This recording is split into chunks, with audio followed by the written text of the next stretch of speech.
More than ever, I seem to have a hard time focusing. Whenever I get even a few minutes into taking an online course or reading a book, I suddenly find myself diving onto YouTube for a quick dopamine hit. This mainly happens when what I'm trying to learn is either not really that interesting or taxing on my mental energy, or I'm stressed out from work or just tired. But it seems to be happening more and more. This is quite concerning because if you find yourself going through the same, how are we ever going to be able to make lasting progress, learning the skills and knowledge we need to progress in our careers? Well, one of 3 chapter markers laid out in Paul Mckenna's book, I Can Make You Smarter, which are all points on a roadmap to help guide you to focusing more on and retaining what you're learning, teaches a really simple technique to help us mentally clear the decks of our daily stresses and access a resourceful state of mind for learning. Let's get into the video and have a look at what that is. So firstly, who is Paul Mckenna? Well, he's a British hypnotist, behavioural scientist and self-help author. You may have occasionally seen one of his books for sale.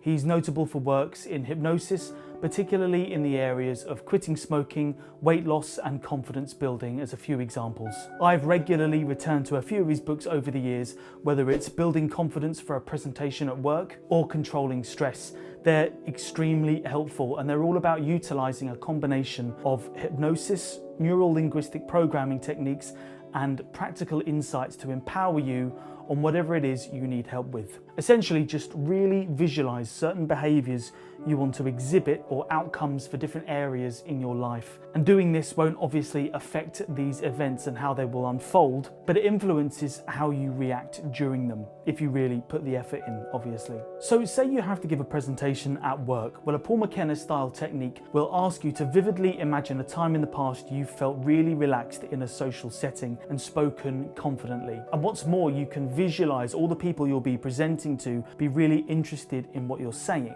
By working hard to recall this memory or desired outcome and spending time noticing the feelings this brings up, and then applying this to this imagined scenario of you doing your presentation, this is a reprogramming you're doing. You're subtly influencing your subconscious mind so that you won't dive into the meeting room full of confidence. But if you practice enough and listen to his audio mind programming tracks that come with the books, you'll hopefully start to feel changes in the way you react to these high stress situations once you're in them. Perhaps you'll just start to feel calmer or speak more concisely and generally be more at ease because you've brought these nice feelings up and applied them to this new scenario. As he states in his book we're covering today, all human behaviour is the product of our neurological, physiological state. That is the sum total of everything that is going on with us at any one time. So when I was trying to sit down and do a good study session, if I was already stressed and distracted, what did I think was going to happen when I got started? So in his book, I Can Make You Smarter, he's taken this technique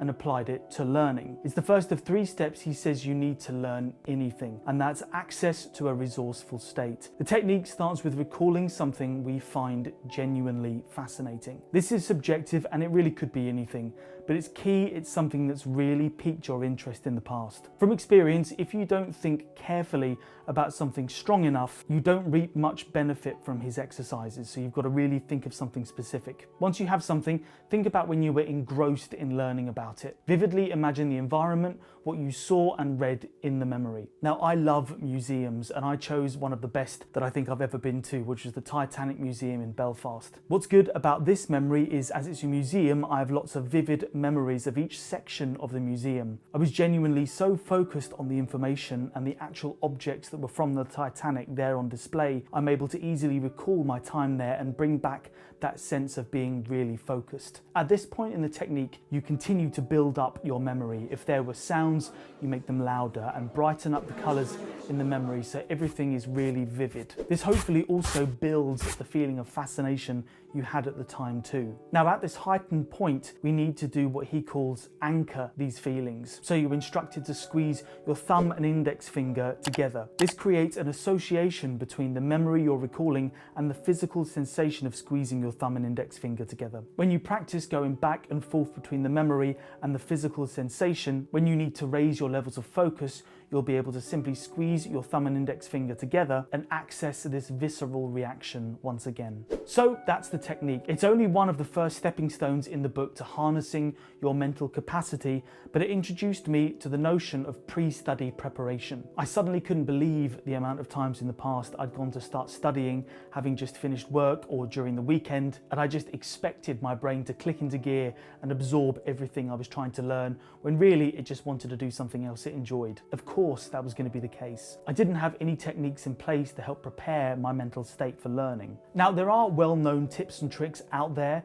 that you hear of, which are like working from the outside in, like having certain music to help you focus, creating a space to study free from distraction, going out for a walk. But I like this approach of working from the inside out as well. So there we go. Now, what we've covered today hasn't even scratched the surface of all that the book covers. What I like was that it very cleverly goes even deeper and helps us question any deep-seated beliefs we have about our ability to learn in general, whether you didn't do well at school or just have always thought that you'll never be able to learn something new. In most cases, this can just be down to how we've been nurtured, and with the right strategy in place and techniques to help us access more of our brain capacity, we'll be able to learn and retain much more than we ever realized. For the end of this video, I wanted to leave you with a final quote from the book I felt was really poignant. Paul Mckenna mentions that we have all been programmed to believe certain things about how smart we are, how smart it is good to be, and what we are and aren't capable of learning. These unconscious programs are like hypnotic suggestions, limiting our behavior until they become self-fulfilling prophecies. Thanks for watching, everyone. Don't forget to like and subscribe to the channel, and I'll see you soon for another video.